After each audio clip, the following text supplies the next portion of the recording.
Okay, live and do, but recording has not yet started.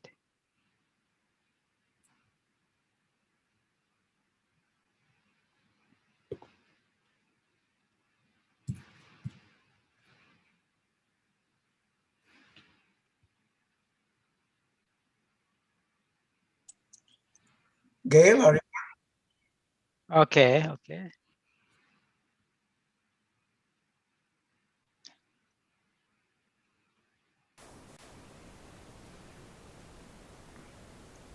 Okay, we can start.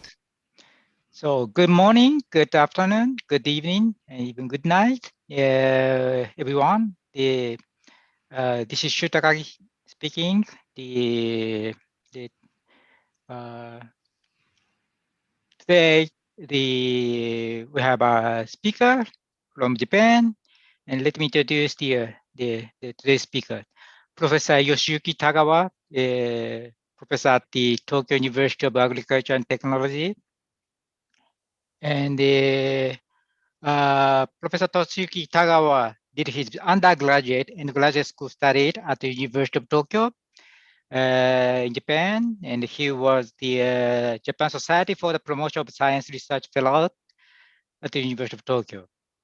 And he spent his postdoc fellowship at the University of Twente, and from 2010 to 2012. And since 2013, he had been the principal investigator in the Department of Mechanical System Engineering at the Tokyo University of Agriculture and Technology. And he became the full professor last year. Then considering about the Japanese situation, he became the professor quite earlier than the usual. And he's very good at conducting the simple, well-designed experiment and giving some good modeling. And he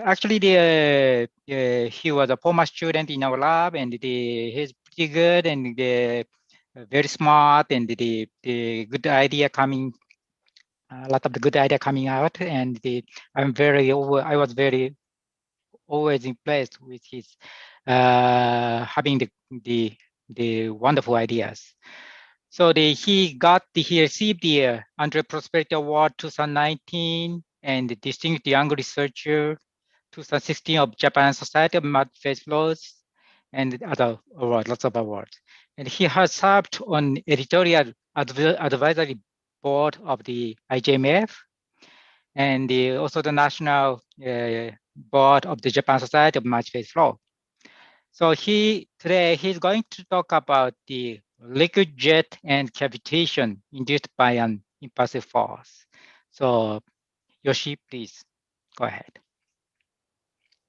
Thank you very much for a very kind introduction. Hello, everybody. My name is Yoshiki Tagawa. I'm really happy to have this opportunity, and I really thank the IJMF Spotlight V-Seminar Series committee, and also I really thank everybody joining this seminar.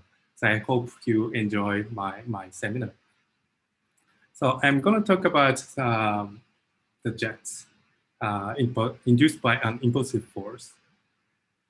So I'm interested in liquid jets. A liquid jet can be used in various situations.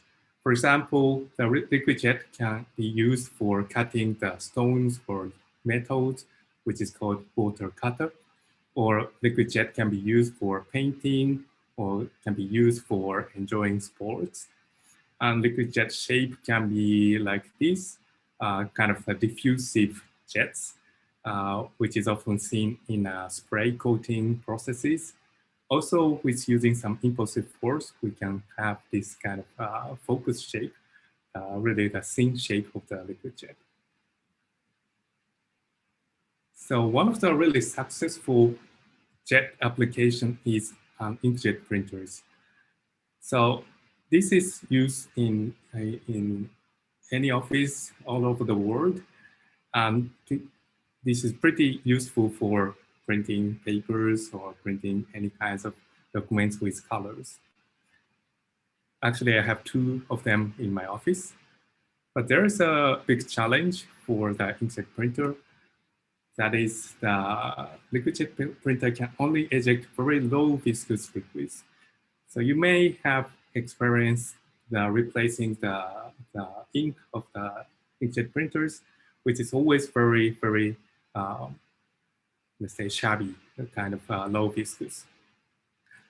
Because the inkjet printer can eject only a low viscous liquid, which is very strong limitation for ink, meaning that if we want to give some functionality on the liquids for ejecting by the inkjet printers, which is pretty difficult. It's very strong challenge for ejecting a highly viscous liquids. But if we can do that, then it can not only expand the possibility of the inkjet printers, but also can be used for 3D printers or printed electronics or some kind of medical devices or advanced, let's say, organ printings and so on.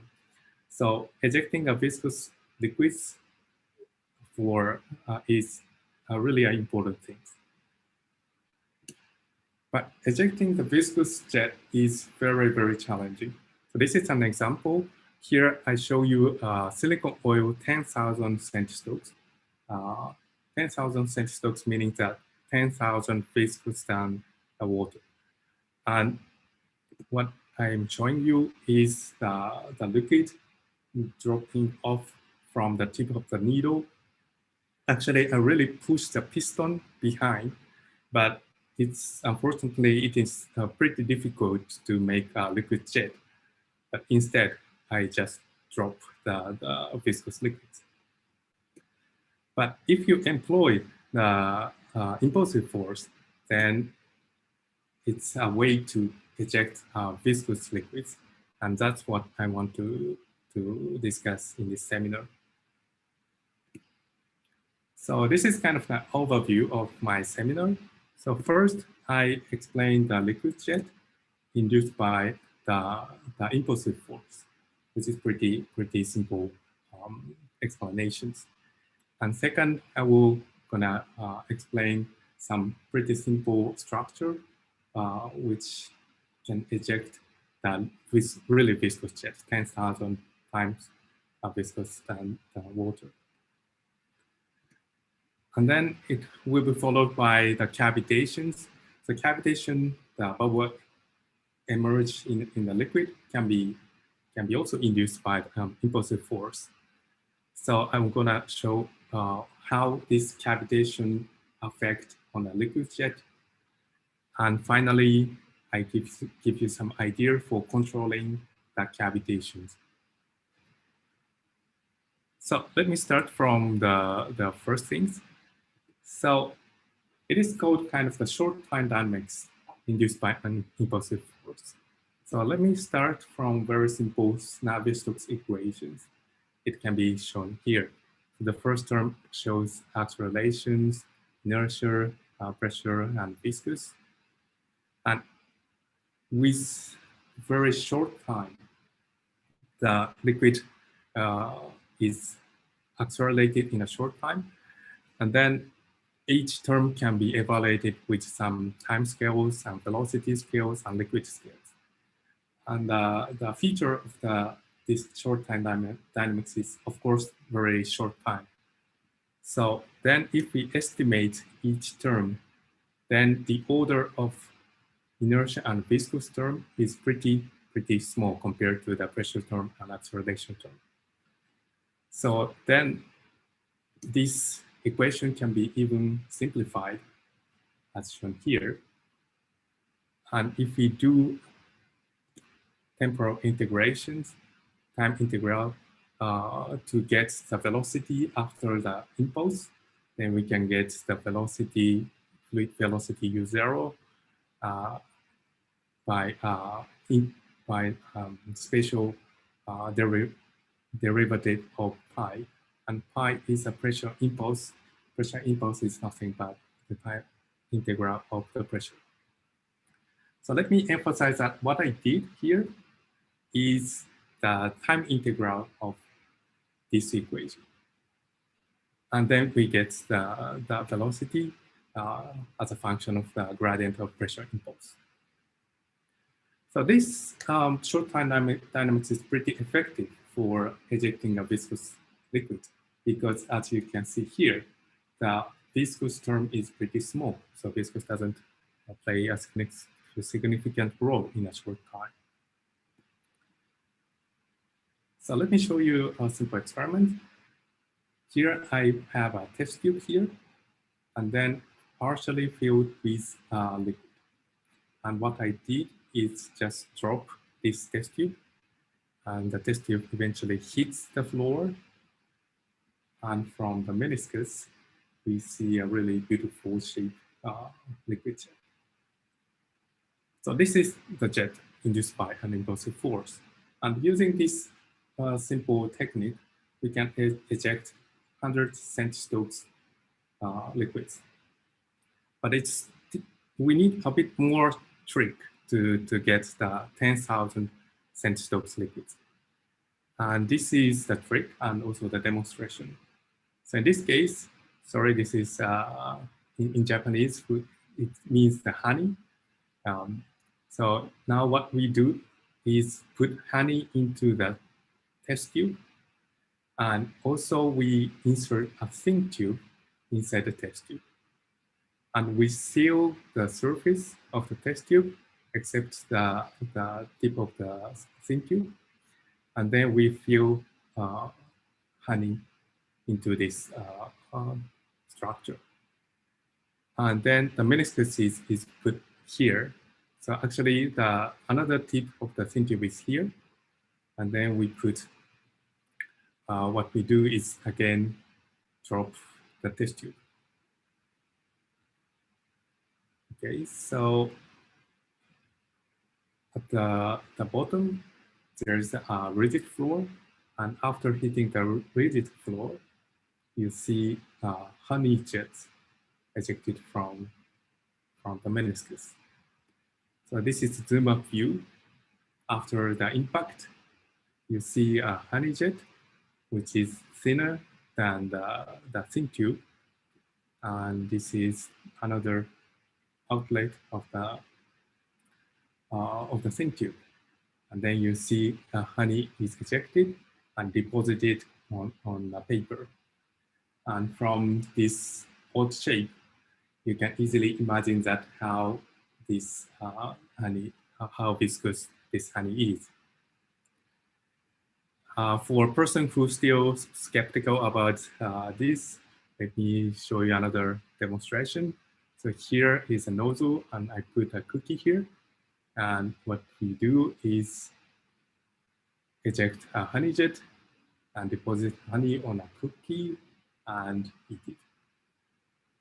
So this is one of my students, and he actually enjoyed this honey dipped cookie. He says it was pretty delicious. So why this simple structure works pretty well? So the setup is pretty simple. So this is a schematic. So what I did is insert the thin tube and then put the meniscus inside the tube, actually deepen to and then closer to the bottom of the test tube, and then apply the impulsive force at the bottom of this test tube. So what happens can be explained like this. So first, let me start from the test tube with a thin tube. So simply, we just apply the impulsive force from the bottom. And here, the pressure impulse distribution is shown. So the lateral direction shows the pressure impulse. So at the bottom, the pressure impulse is the highest. And at the meniscus, the pressure impulse is the lowest. And if you remind the equation I showed you in the previous slide, actually the pressure impulse is distributed straightly, and the jet velocity is proportional to the gradient of the pressure impulse. So therefore, the velocity everywhere is the same and going upwards. And of course, from this concave shape meniscus. From here, the jet emerges. So actually, from experiments, we find that the jet velocity is proportional to the velocity right after the impact, u0. So meaning that the jet velocity is proportional to the gradient of the pressure impulse. Okay, so what happens if we insert the thin tube and put the meniscus here? So by doing this, we give two things, two boundary conditions here. So one is at here, the pressure at this position should be similar to the pressure at the same height. And also here, the meniscus, the pressure impulse should be the minimum. So inside this thin tube, the pressure impulse distribution should be like this, shown by the red straight line.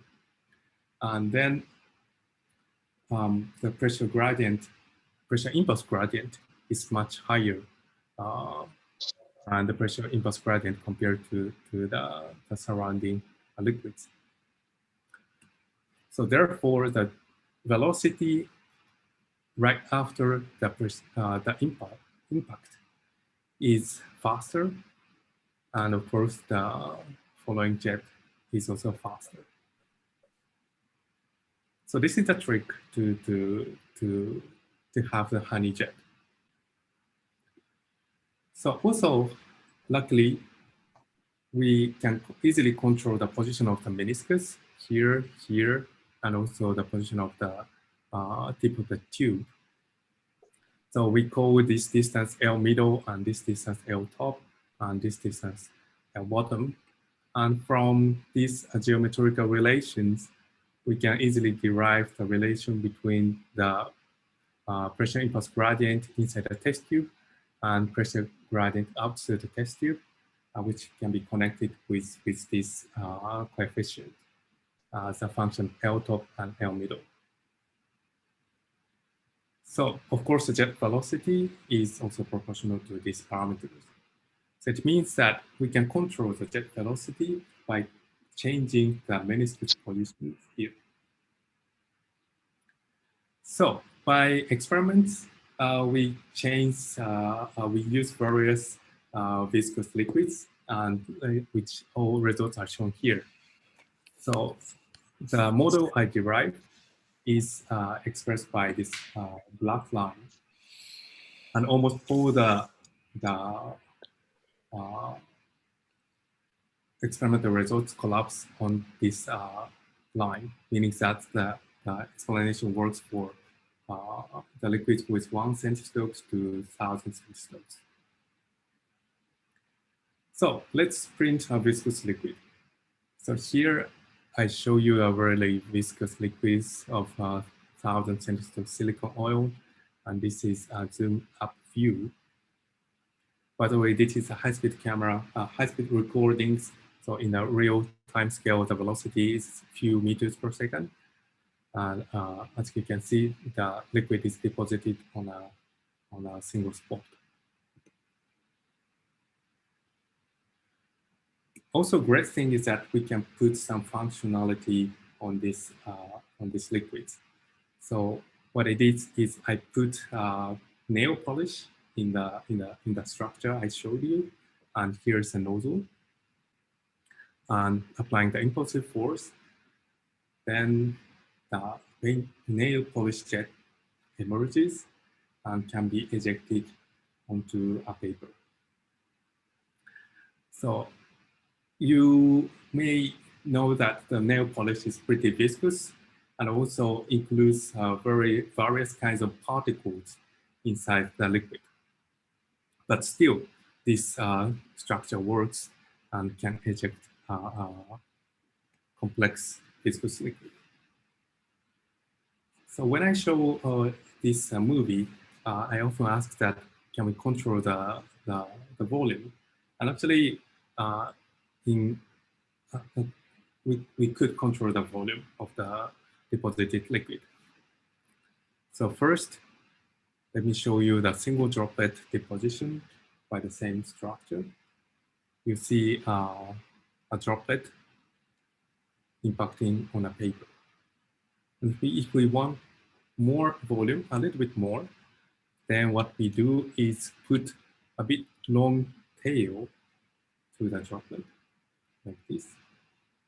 And of course, the volume of this deposited liquid is larger than the volume of the droplet.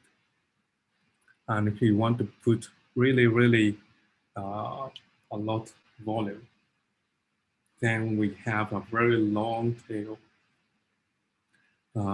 We put a long tail to this droplet, and then we can deposit actually a big volume.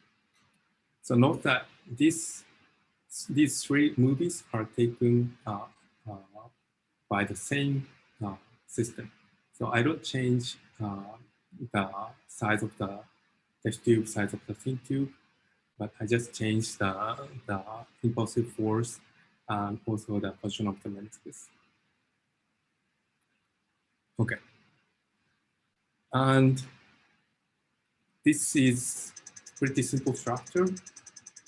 So it can be implemented in various ways. And this is one example. In this case, I put a drop to the downward directions, and I put many dots on a paper. So the liquid is 300 centistoks silicone oil, which is 30 times viscous than the normal inkjet printers oil, printers ink. And I put pretty similar dots on a paper. So it shows some possibility for applying using it as a inkjet printers. So actually, what we are now doing is painting car paint. So for example, Toyota car can be painted with this device. So what we have done is put car body metal and then eject the very viscous paint by our structure and make some letters. So TU80 means that Tokyo University of Agriculture and Technology. As you see, we can put various patterns by our system.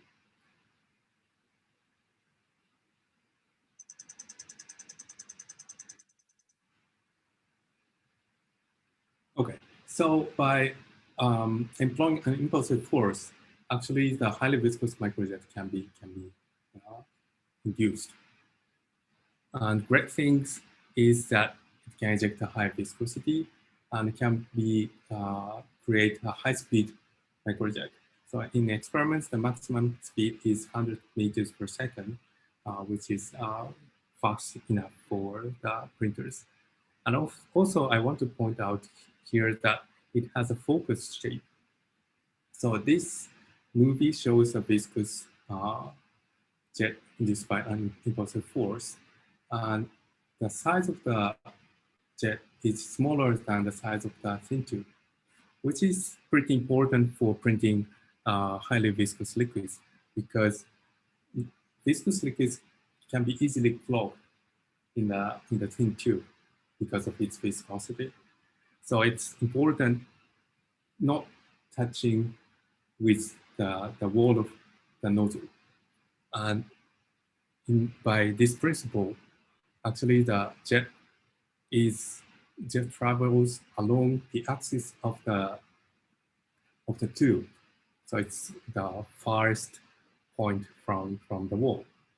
So it is also a great advantage for inkjet printers. Okay.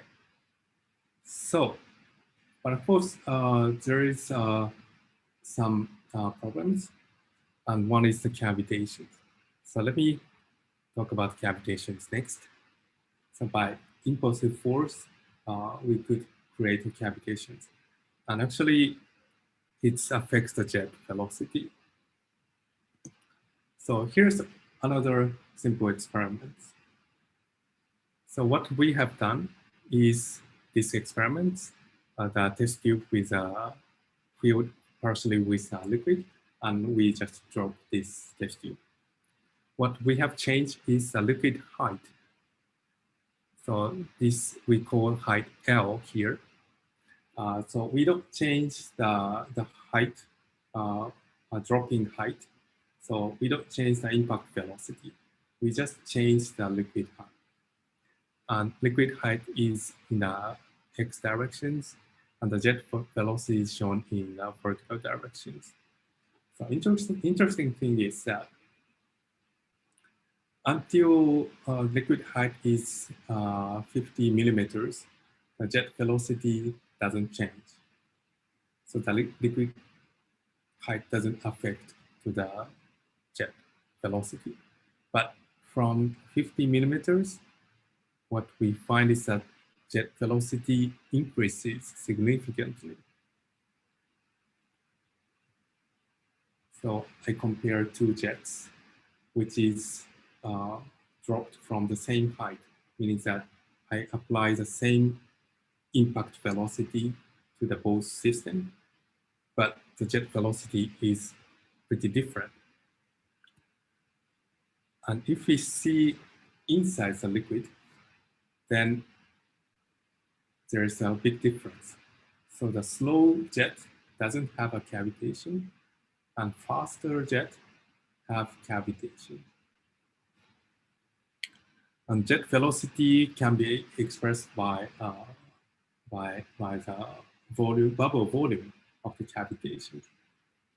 So here I plot the cavitation volume in the x directions, and y directions I plot the jet velocity.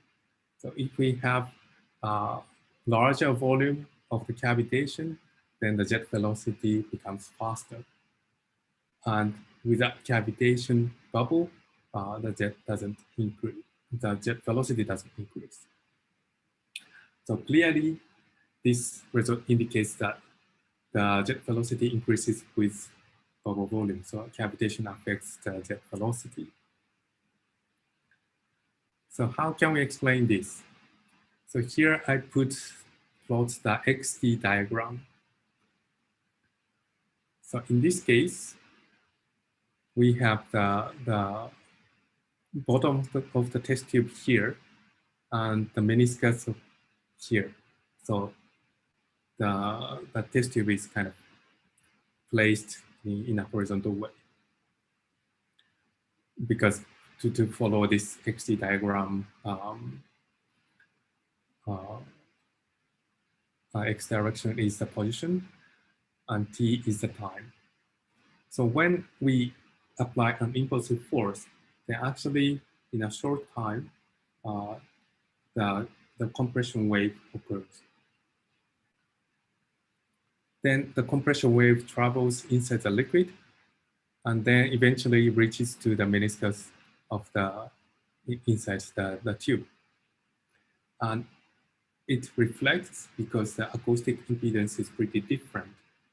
So the acoustic impedance for the air is pretty small compared to the liquid.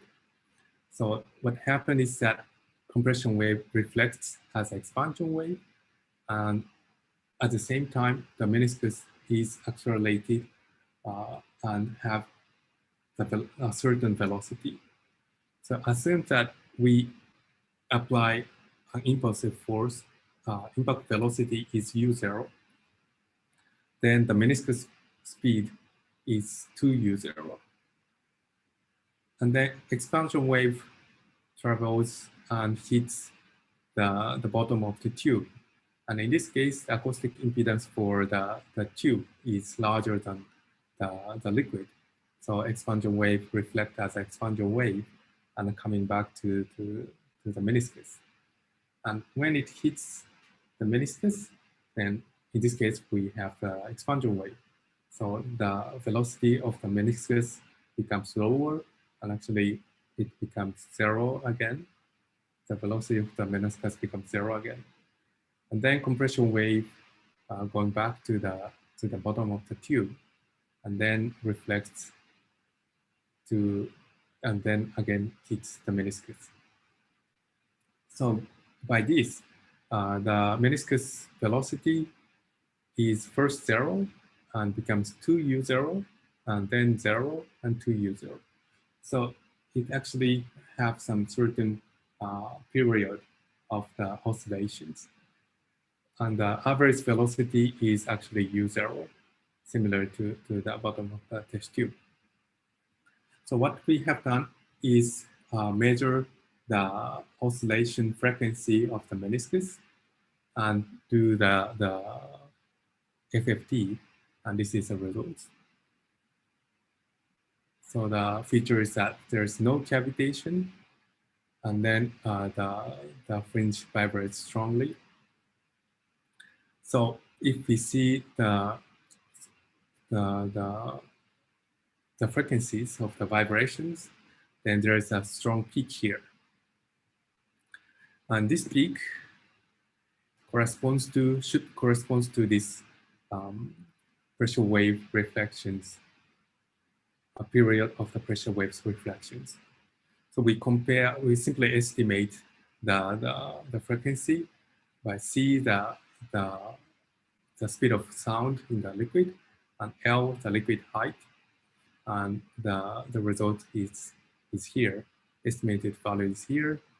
And actually we get, sorry, it's a bit difficult to see, but it's almost the same value we get. So we confirm that this pressure wave propagation is dominant for inside the liquid. So this is no cavitation case. So what happens if we have cavitation? So this is the situation. So bottom of the test tube is here and meniscus is here. And again, after the impact, the compression wave travels like this and hits the meniscus and reflect as an expansion wave. And meniscus is accelerated after hitting the compression wave and getting the velocity to u0. So the compression wave goes back and then reflects at the bottom of the tube and going towards the meniscus. So if you consider the pressure at here, then pressure first increases after compression wave travels, and then coming back to 0. And then after the expansion wave travels again, then it should have some negative pressure, meaning that it has a higher possibility to have a cavitation. So if we have a cavitation, what happens is that the expansion wave is relaxed, or weakened. So then this expansion wave is weakened by the cavitation inception, and that's have the weaker power to pull back the meniscus. So meniscus is first getting the 2u0 velocity, but after that, it has no experience for pulled back. So that's why it has a faster velocity compared to the velocity with no cavitation.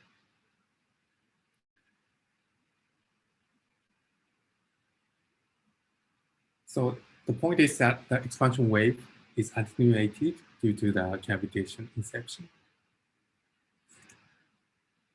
Also, let me point out that, let me go back to the several slides, that the maximum increase of the velocity is 2 times from the initial value.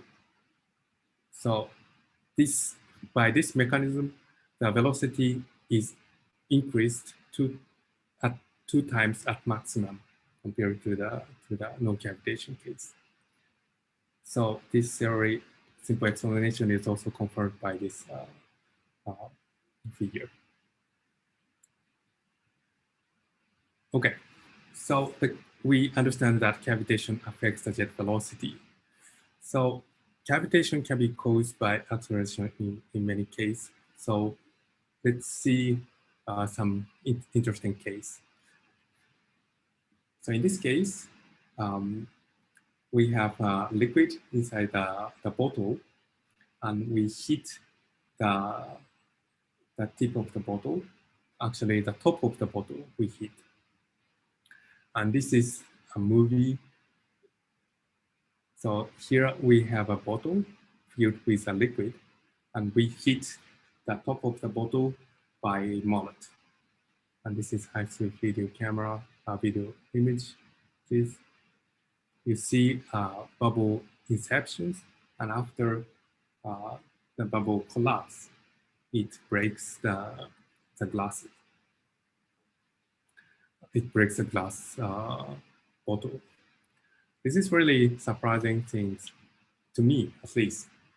And I learned this trick in the Netherlands because in the party I didn't know the trick, but my friends tried to hit my bottle from the top, and I don't know anything about that. So my beer was gone due to this trick. So interesting thing is that the mullet actually hits the top, but the place the bubble the glass breaks is the bottom due to the cavitation bug. So first, what we want to know is the condition for cavitation in inception. So here, let's come back to the simplified Navier-Stokes equations. So in a short time dynamics, these two terms can be neglected. So it can be simplified like this. This very simple trick. And let's say that this acceleration term is A, and let's do the spatial integration for both sides. So previous slide, what I did is time integral for both sides and derived the velocity of the liquid right after the impact. But in this case, what I did is the spatial integration on both sides. And what we get is this equation, rho AH. Rho is the density of the liquid, A is the acceleration of the liquid, H is the height of the liquid, and PR is the surrounding pressure, and PB is the vapor pressure. Sorry, the pressure at the bottom. Then finally, we get this cavitation number here. So just compare, oh, sorry, I missed the subscription. So cavitation number can be defined like this. So this is simply the PR minus PV is divided by rho AH. So the conventional cavitation number, a well-known cavitation number, is that this part is expressed by 1/2 rho U squared, the dynamic pressure. But in the short time dynamics case, what we get is rho AH. And this is kind of static pressure in a accelerated system. So in a normal gravity, we have rho GH, but in this case, we have rho AH here. And onset of cavitation is expected for cavitation number less than 1.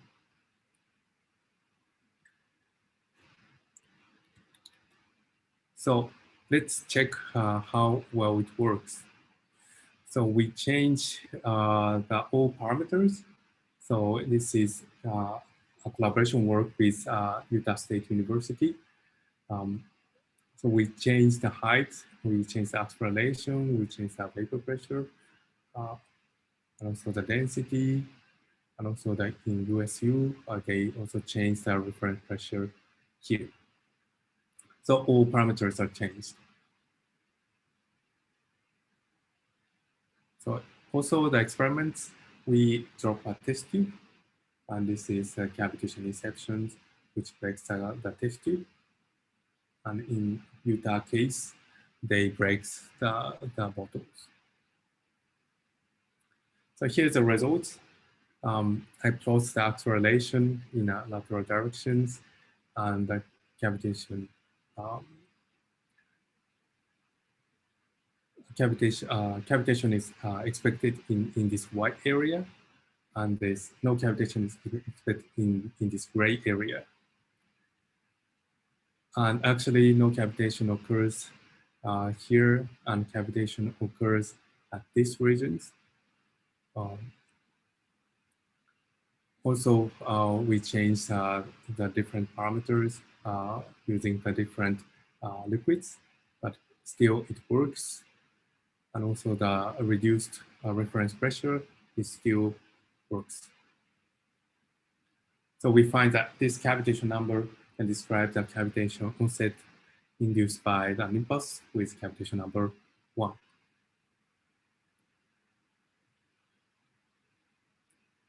Also, let me note that it works with the gelatin, some gels or soft materials.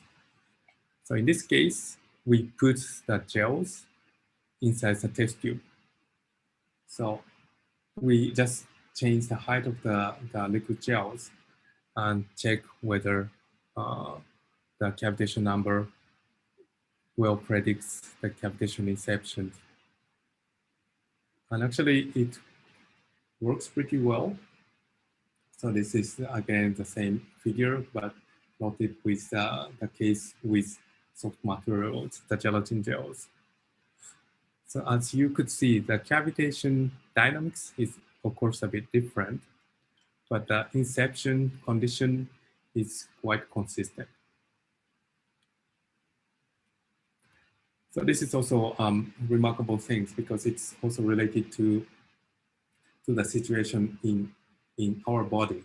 So for example, in our brain, sometimes the boxer or football players have some injury in the brain, and it is also pointed out that the cavitation inside the brain could cause that damages. And it may be true because as we see, the cavitation can occur in the gelatin gels, and the dynamics, or at least the inception dynamics, is pretty similar to the situation in water case.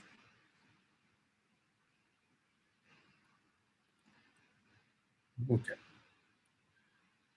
Also for the confirmation, we have conducted some pressure measurement inside the liquid. And in this case, the time evolution of the pressure is shown here, which is kind of normalized. But the point is that with no cavitation case, the pressure inside the liquid fluctuates like this with a certain period of certain frequency. But in a cavitation case, we have positive pressure here, but suddenly it doesn't go to the negative pressure, but it's relaxed and then come back to the zero pressure when cavitation occurs. And actually, at the timing when this expander wave relaxes, the cavitation inception is observed.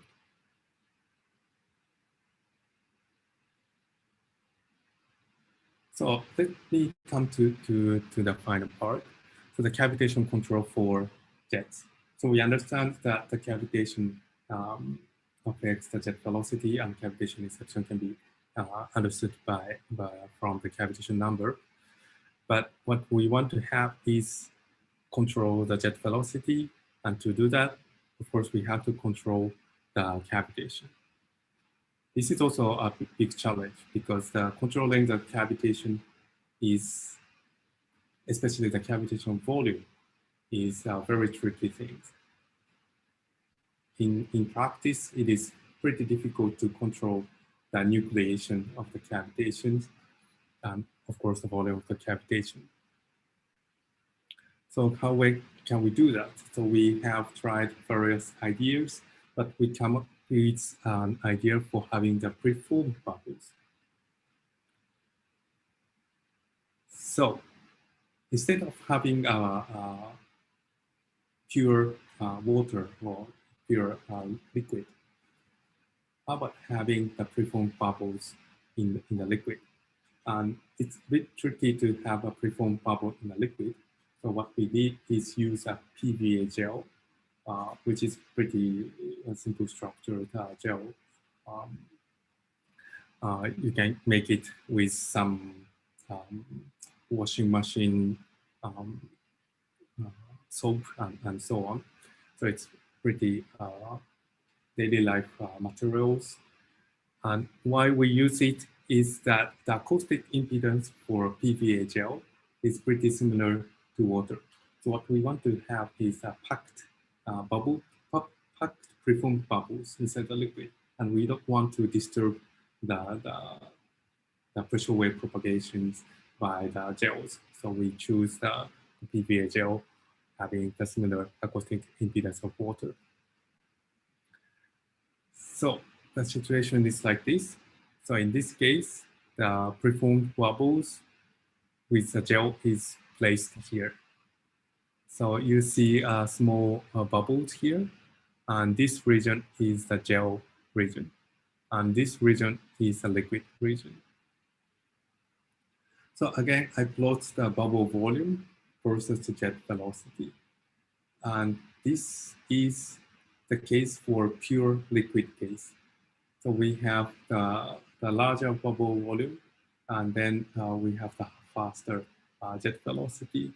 And this has a strong relations, but we cannot control the cavitation volume.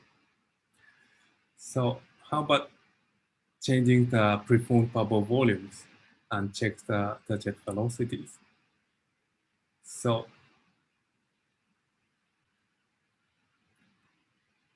this is the results. So actually, we put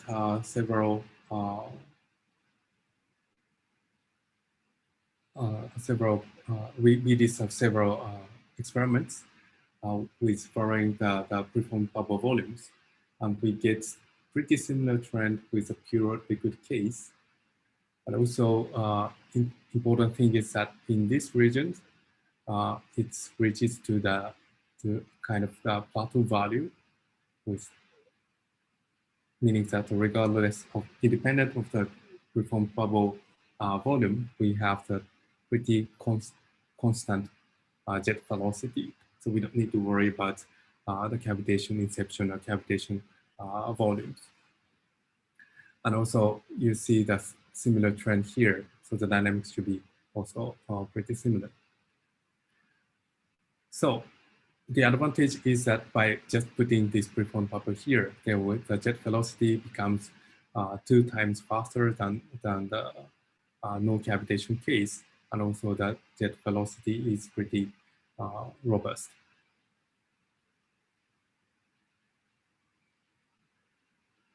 So let me briefly summarize my seminar. So I was discussing about the liquid jet and cavitation induced by an impulsive force. And we see that high viscous liquids can be ejected by this impulsive force. And we see the jet velocity affected by the cavitation inceptions. And we derive the cavitation inception conditions. And finally, we propose an idea about cavitation control using preformed bubbles. So to finalize my presentation, these are the references for the jets. And thank you very much for your kind attention. And I'm happy to have questions. Thank you very much. Thank you. Thank you very much for the very nice experiment and very clear explanation for the phenomena. Thank you. So please feel free to give the questions. Any question or comment, please? You can raise your hand or be put in chat.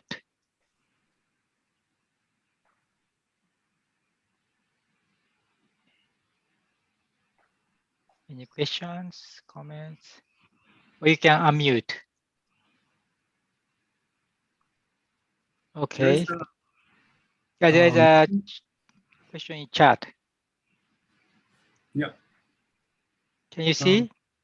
Yes, thanks for the interesting presentation. How do you measure the volume of cavitation bubbles to evaluate the jet velocity? Yes, so the volume of the cavitation is evaluated by the image. So we do the image processing and estimates the bubble volume. So actually, the concentration of this bubble is less than 1% or so. So it's the image processing works. But if we have even larger void fraction, the bubble volume, then it's a bit tricky to evaluate the bubble volume by image. But in our case, it works. Is it okay for you? Okay. Any other questions? I have a question. Yes, Yes, please. please. Mara. So your movie was very fascinating. I'm particularly talking about the second experiment that you showed, where you hit the glass tube with a mallet. Yes. And the cavitation happens. And when that happens, your glass remains intact. Yes. And then when the collapse of so the implication is that the cavitational collapse is the cause of the bottle breaking. So does it mean that if you didn't have any liquid inside and you have a mallet impacting, the glass will not break? Exactly, exactly. So actually, without the empty glass won't be broken by this mallet. Of course, the mallet is so strong that the top of the part is broken, then it's another story.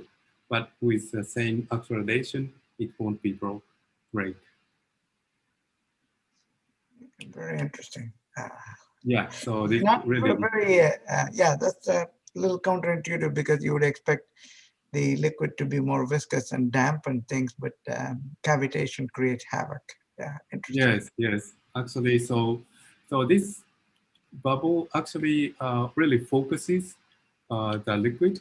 I mean, each bubble creates a really thin and fast jet, and that's one of the reasons for having this strong force or pressure acting on the wall of the glass. Thank you. Yeah, I really like this experiment actually. I love it. So I also have a question. Yes. This is a very interesting talk. This is Ted Heindel from Iowa State University. I'm wondering, the motivation that you put at the very beginning was about inkjet printing, and could you print with highly viscous fluids? And I'm wondering, what is the frequency that you could repeat these jets at, and can you control that? And then secondly, could I have an array of these jets that act independently to have impulse forces that I could use for printing a large area?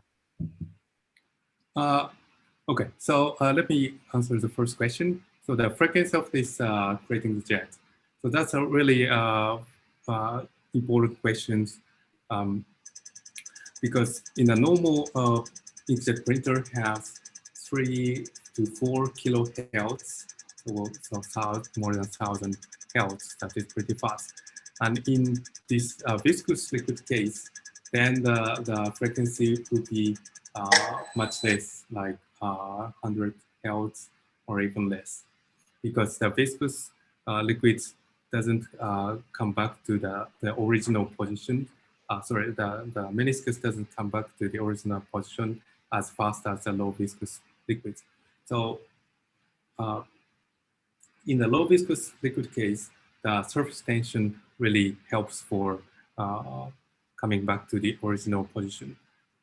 But in the viscous case, we need additional force to help for pulling the meniscus back to the normal position. So actually, that is really important question, and actually what we are that's the ongoing work for making a real viscous inkjet printer from with our collaboration companies. And Another question is about printing the larger area. And that's, we have an idea that we put many nozzles from this with using this system and put the several or tens or thousands of dots at the same time. This is already done with the normal inkjet printer. Inkjet printer has thousands of nozzles and eject many small droplets. And we will do the same thing for printing the larger area. All right, thank you very much. That was very interesting. Thank you very much. There is one question in chat. Yes. Could you please reply to that? Yeah.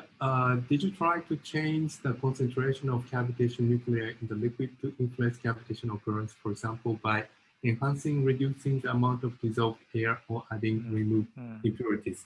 Yeah, that's really, really nice question.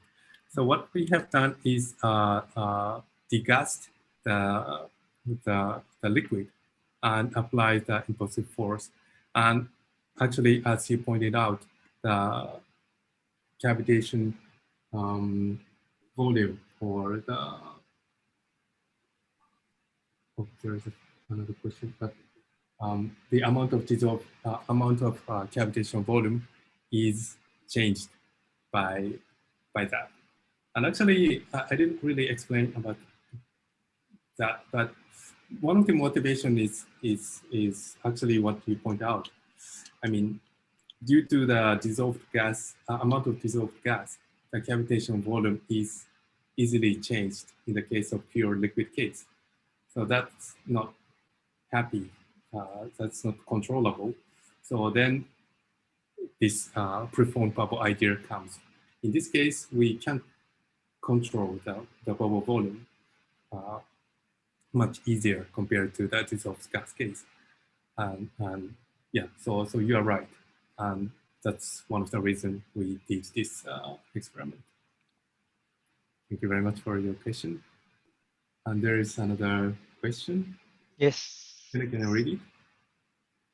Okay, so next presentation, as you mentioned in your presentation, your results can be applied to highly viscous fluids and viscoelastic gels. Have you tried to classify the effect of fluid elasticity on the generation of liquid jet? Yes, that's also a very, very nice question. And that's also kind of the ongoing work. Let me show you some results. This is actually presented in APSTFD meeting, so sorry for having this, but forget, please don't see that. The point is that the viscoelasticity also affects an important role for this jet. So let me show you this movie. As you see, in an inelastic case, we have the jet ejection, but also the elastic solution, due to the elasticity, the jet ejects, but pulled back or due to its elasticity, it's really like a spring. So using several non-dimensional numbers, we have some phase diagram for this. And so for this jet. And this is kind of the ongoing work. But there's already a publication about the effect of this elastic jet behavior on the inkjet printing case. So in that case, the viscoelasticity is not as strong as our case, but in the inkjet printer case, there is already some investigation. So you may have some reference about that. So I also have a question from YouTube, and the question is, great presentation.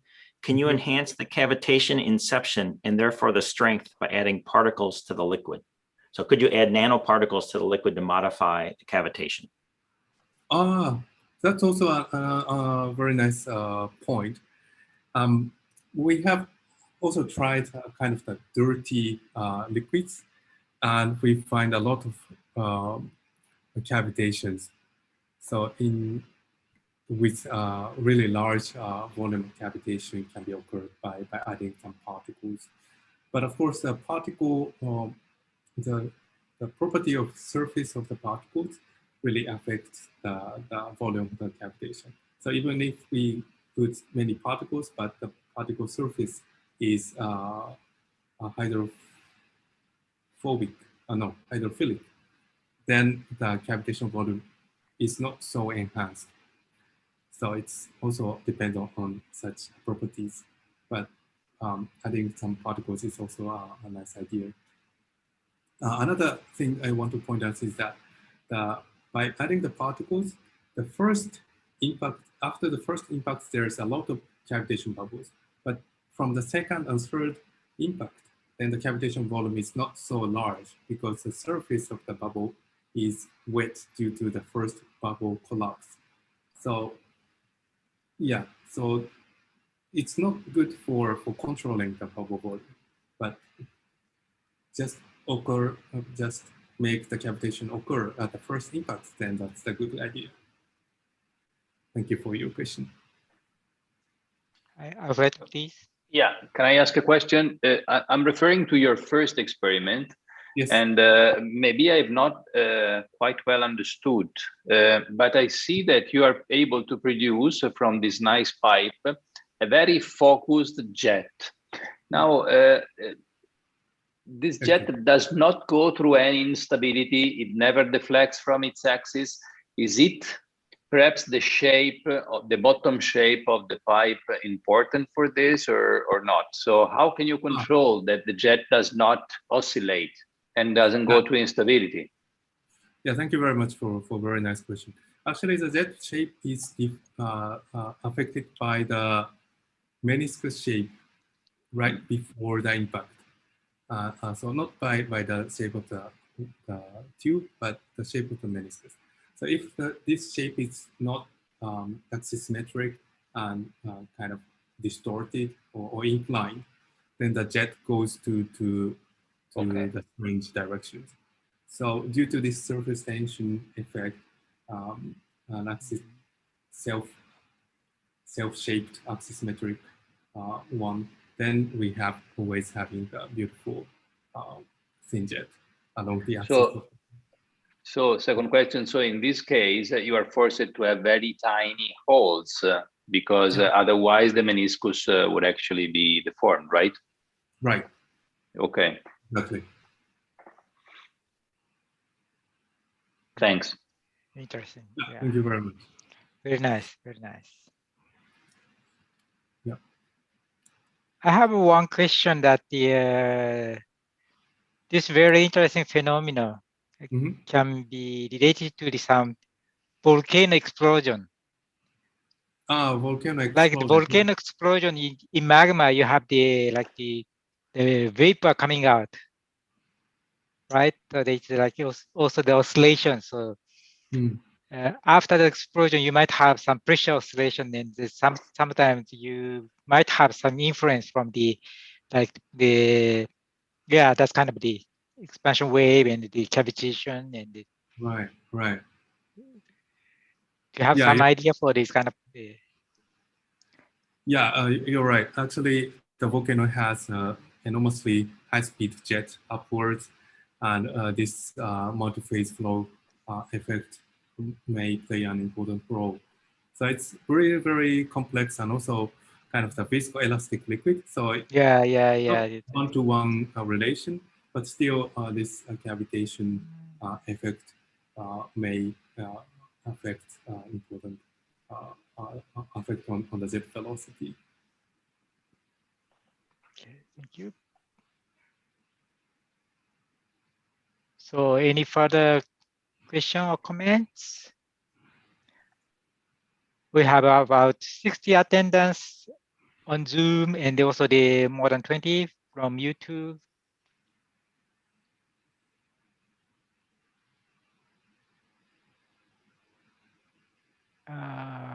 Okay, if no more questions, maybe we will close. Yes. Valerie, do you have any comments? No? Hello? No. Okay. So No, the just saying bye.